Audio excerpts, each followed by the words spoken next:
komunikasi, yaitu judulnya PLC. PLC itu adalah Powerful Learning Community.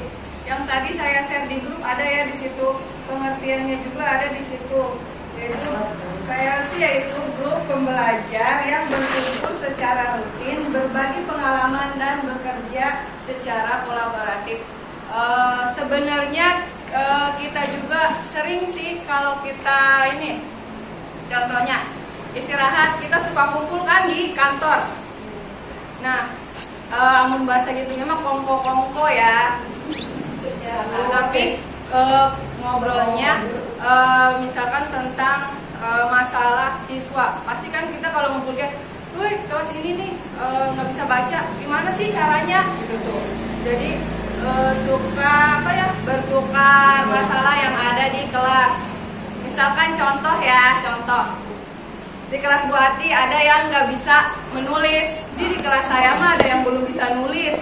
Nah, di kelas Bu Wulan, ternyata di kelas Bu Wulan itu di kelas dia juga ada yang nggak bisa nulis, tapi sama Bu Wulan dikasih tahu caranya, tok meja, misalkan ya, dikasih solusi tuh sama Bu Wulan.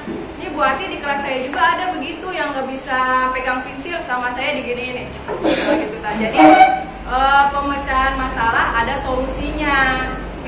Tujuannya meningkatkan kemampuan kita mengajar. Nah, kenapa PLC itu dibentuk? Untuk mengasah keterampilan dan pengetahuan dengan memberikan gagasan. Pindah Pak. Pindah. Terus tujuannya meningkatkan kemampuan mengajar. Jadi kita tahu nih kekurangan kita di mana nih ngajarnya, dengan mencari solusi ke teman-teman atau teman sejawat. Sebenarnya PLC ini kita diketuai oleh kepala sekolah. Jadi kepala sekolah itu kayak paguyuban.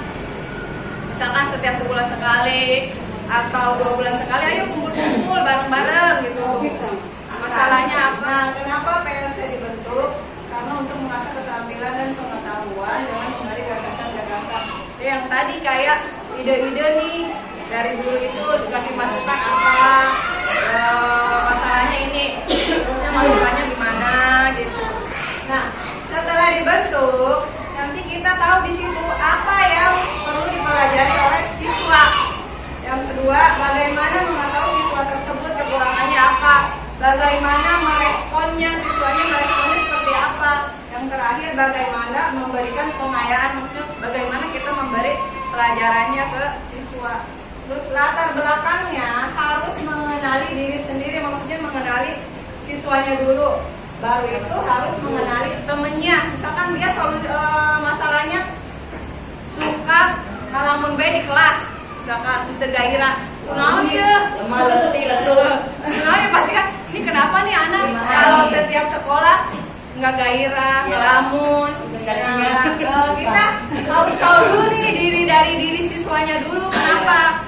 Dari situ udah tahu, baru kita mengenal ke temennya. Pasti kita nanya kan ke temennya, di mana naon bae anak dia gitu kan, pasti kan kita nyari. Udah gitu baru udah tahu, baru kita menciptakan lingkungan yang tertib.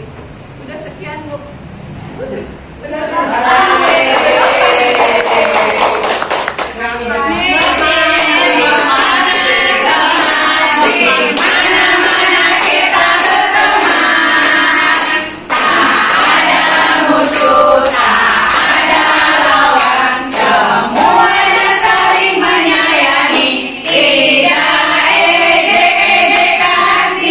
Pukul-pukulan, saling tolong dan sayang dengan teman.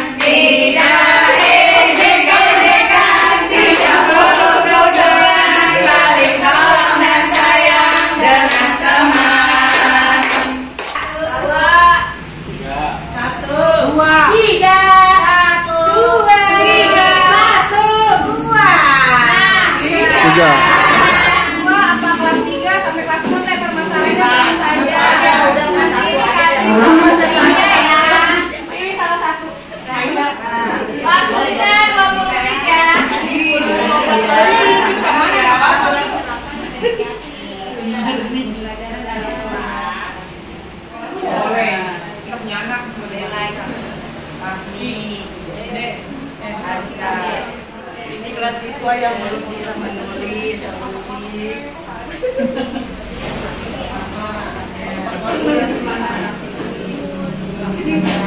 Ini solusi pertama dari ini, solusi kedua ini itu.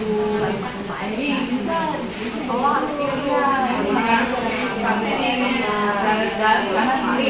permasalahannya enggak dia begini saya memberikan nyomot nasi berpengalaman dia dia tangannya sama saya meja di gini aja tiap hari dia megangnya gimana sih kemarin Iya, metodenya dulu ya, berarti metode cara memegang ya, metode cara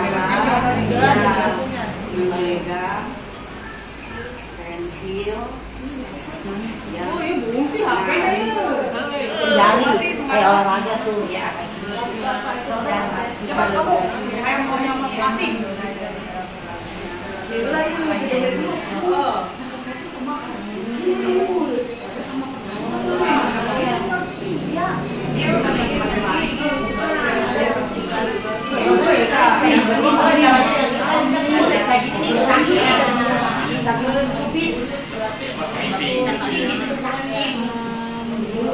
Kalau saya mah bilangnya kayak nyomot nasi.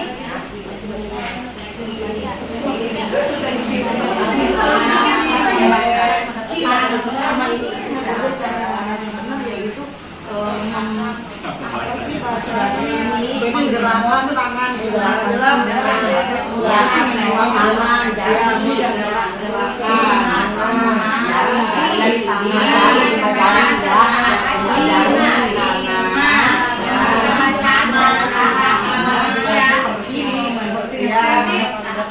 Setiap kelompok nanti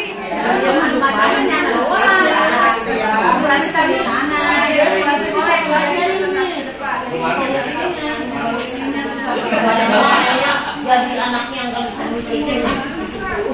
Nah, terus ini biar kuat doang gitu. Mereka tak kuat pasti musiknya aja udah selama seminggu dari nanti dia bayar kan sudah nulis. Metode seperti ini. Nah, sehari. Belum seminggu. Terus ada keberhasilannya. Ada sekarang udah nulisnya walaupun dia ini tapi dia ditekan ditekan tadinya mah nulis gini nih. Sekolahnya mau ke sekolah dia amal gitu.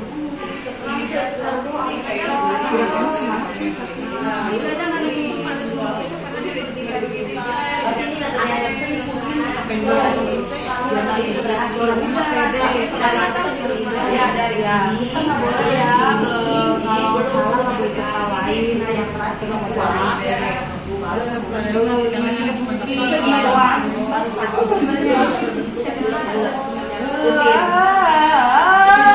PD-nya habisnya gimana sih dari kamu awal ini Tertawa. Dia melihat ibu, tertawa lihat ibu. Jadi ibu kalau ngomong ke Yana kan bisa nunda pede ya. Jadi dia biaya selain kepala sekolah dan tutup kepada sekolahnya.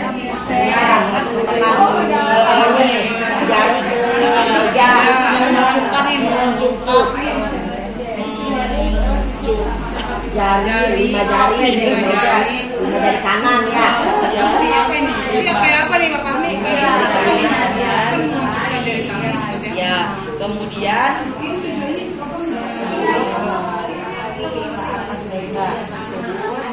meja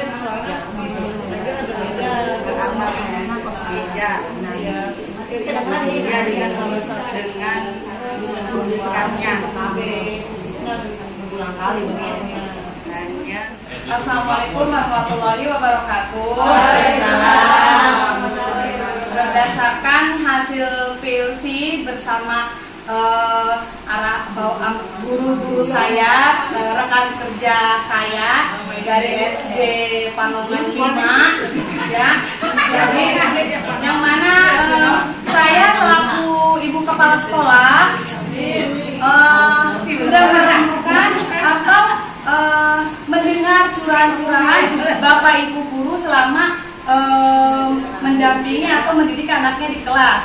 Di sini permasalahannya adalah setelah saya berbincang-bincang kepada guru-guru saya, baik kelas 1 dan ini sebagainya, ternyata ada dua permasalahan yang sama, ya, kelas 1 dan kelas 3, ya, yaitu tentang permasalahannya keterlambatan bicara atau speech delay. Jadi kalau untuk yang dari kelas saya, kelas 3 itu ngomongnya alhamdulillah agak dimengerti. Contoh, Bu izin mau ke WC. Bu izin. Yang kedua, ini yang bagi saya sedikit agak berat. Ya. Dia bilang panggil ibu, Bu.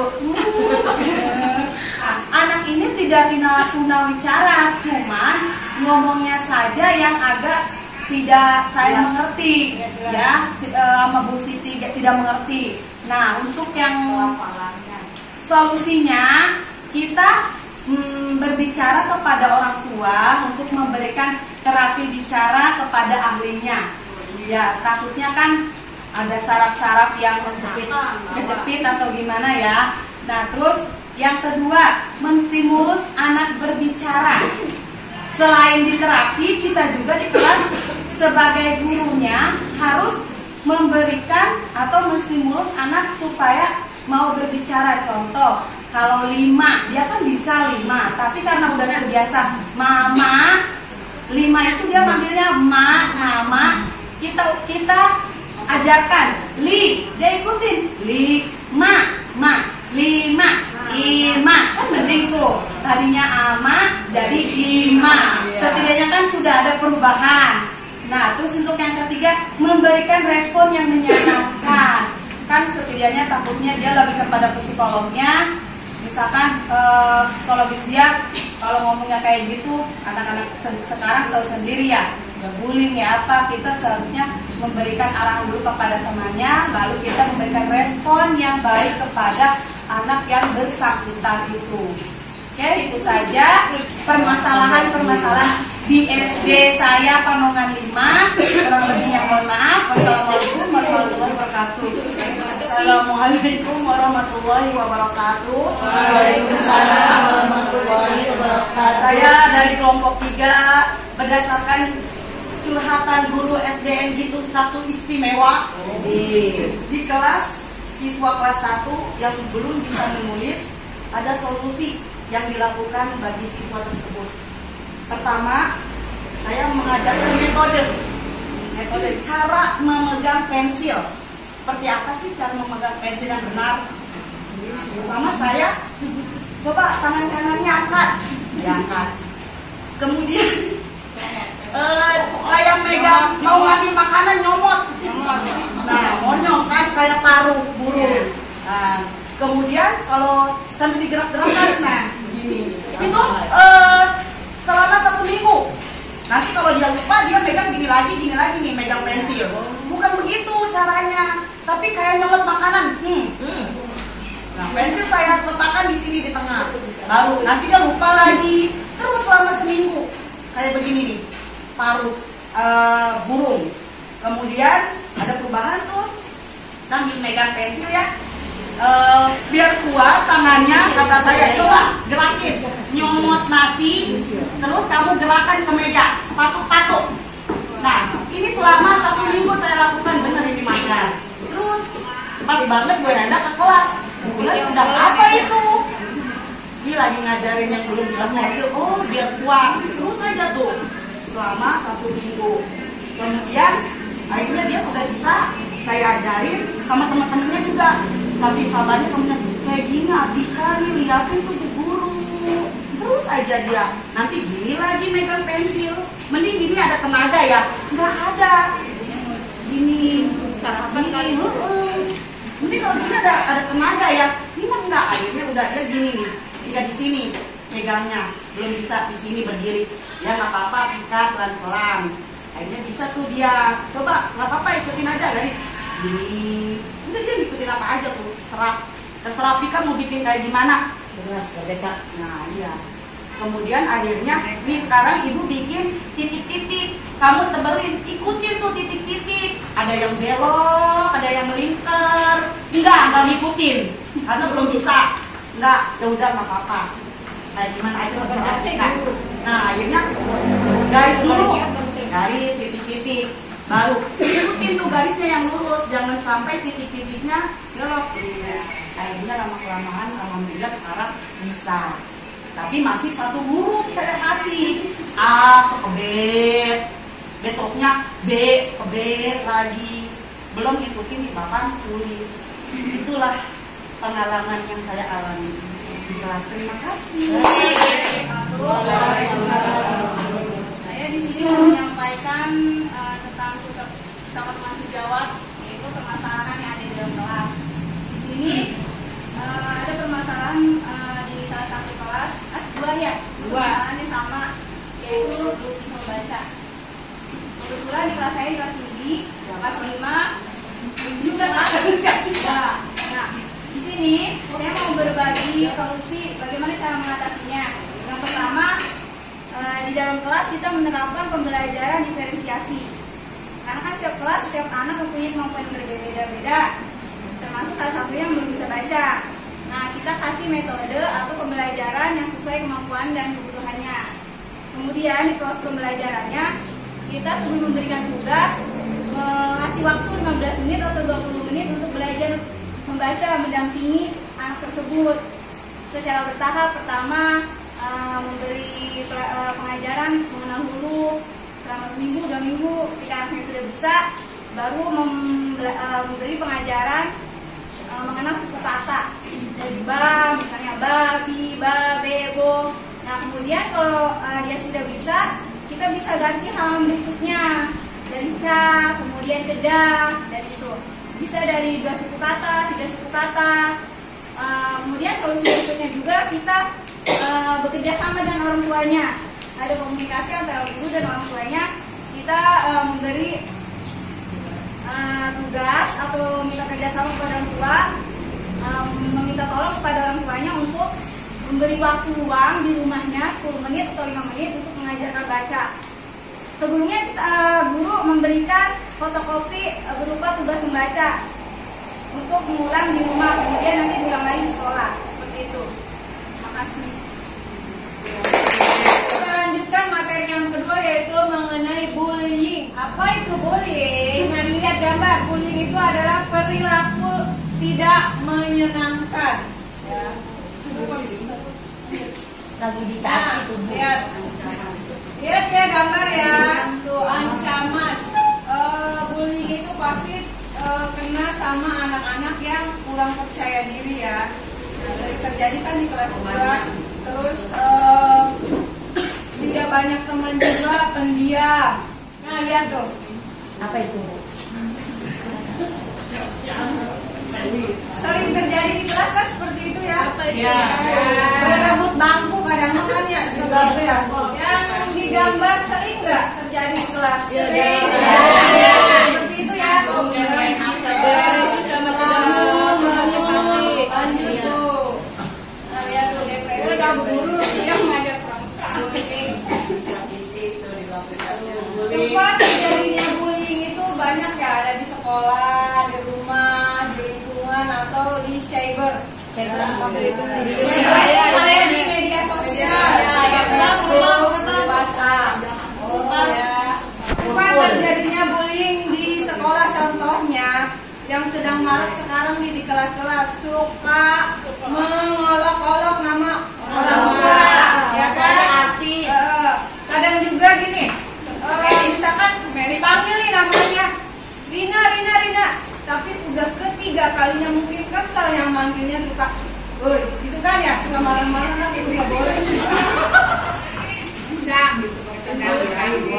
Kalau contoh di rumah, biasanya orang tua suka marah-marah di depan umum, nggak boleh itu ya, orang tua nih. Nah, sedangkan di lingkungan lah, di rumah, lagi main atau apa, tiba-tiba emaknya marah. Hei, udah pulang-pulang ulin baik. Nah, korban dan pelaku. Wah, contoh ya nih, kira-kira baik tidak? Misalkan ada anak di kelas,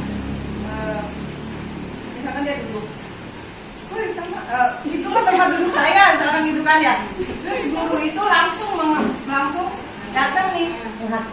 Jangan kayak begitu deh. Itu baik tidak? Tidak sebagai baik. Baik tidak? Tidak kan ya, harus bicara dulu dengan keduanya. Apa namanya? Memahami lah. Boleh ya. Karakteristik si korban, maksudnya yang dibulinya: pemalu, sulit berteman, keluarga protektif, cemas, takut, rendah diri, dan sombong. Dan ABK. Anak kebutuhan khusus. Terima kasih. Korban pasti ditekankan sama temennya. Kadang kalau anak SD itu anak sekolah, kalau udah sayangnya di situ pasti dia di situ aja kan. Kalau udah jadiannya sama dia, udah dia terus pada banyak temennya main. Karakteristik si pelaku: pemberani, agresif, rendah diri, cemas, aktualisasi diri rendah, agresif ya pasti ya, sama berani ya pelaku. Terus tanda korban: yang pertama enggan ke sekolah, psikosomatik, nilai akademis menurun, barang miliknya hilang atau rusak, mengigau atau mimpi buruk, sensitif atau mudah marah, sulit bertengkar dengan teman baru, sulit berteman dengan orang baru, memar atau cedera fisik lainnya. Tanda pelaku: agresif terhadap yang lebih muda atau lemah, menunjukkan rasa tidak senang pada yang lebih tua atau tua. Bullying yang dilakukan orang tua atau guru. Kayak tadi yang memarahi anak di depan umum yang tadi itu loh, anak kan tidak boleh ya mempermainkan anak, memperolok-olok atau menjadikan bahan bercandaan, mengancam, melabel atau menghakimi, bersengkokol, mengumpulkan. Aktivitas preventif yaitu ya bekali anak ilmu bela diri, dan cara menyampaikan pikiran dan perasaannya, dorong anak untuk bekali anak dengan situasi tidak nyaman yang variatif. Preventif untuk pelakunya ya, ini ya tuh. Preventif apa Bu?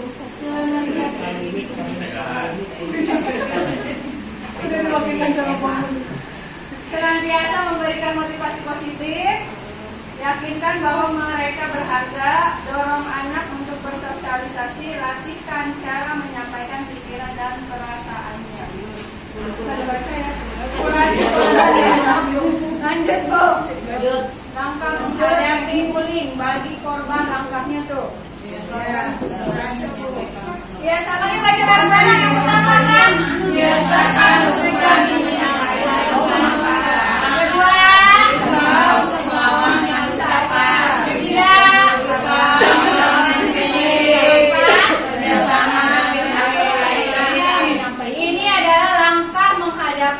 bagi si korban. Lanjut Bu. Contohnya ya, contohnya ini. Hai gendut, hai kurus. Ada lagi contohnya. Badanmu kayak kingkong gitu. Searti nama. Iya, tandanya aku kekurangan makan.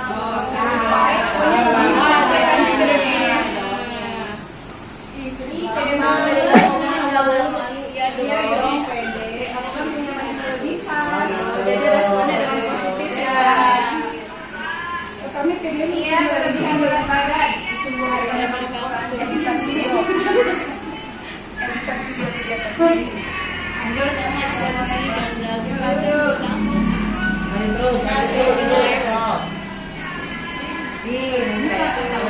Ya, contoh-contohnya. Jadi dilawan dengan bahasa halus. Banyak bahasa halus ya.